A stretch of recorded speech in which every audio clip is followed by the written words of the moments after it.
Gun crazy. Maliit na bata na barilang sarili sa mukha sa isang freak hunting accident.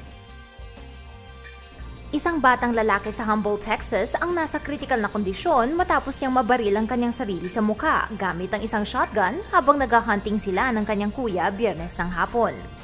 Naglalaro ang 5-year-old na bata at ang 11-year-old niyang kuya sa labas ng kanilang bahay nang nangyaring aksidente.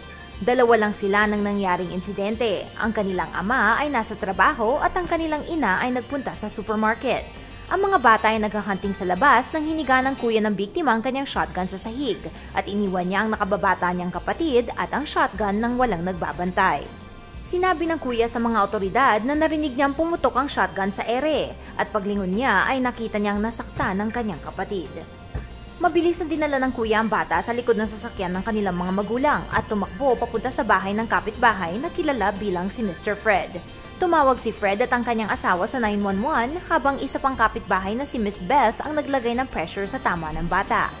Makalipas ang ilang minuto ay dumating ang isang helicopter para dalhin ang bata sa Houston Medical Center kung saan siya ay nasa stable but critical condition.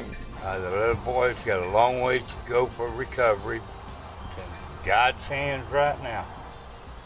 They just simply forgot one of the main lessons you learn on guns, any gun. Ito ang opinyon ni Fred. Ano naman ang sa inyo? Pakisulat na lang po sa comments.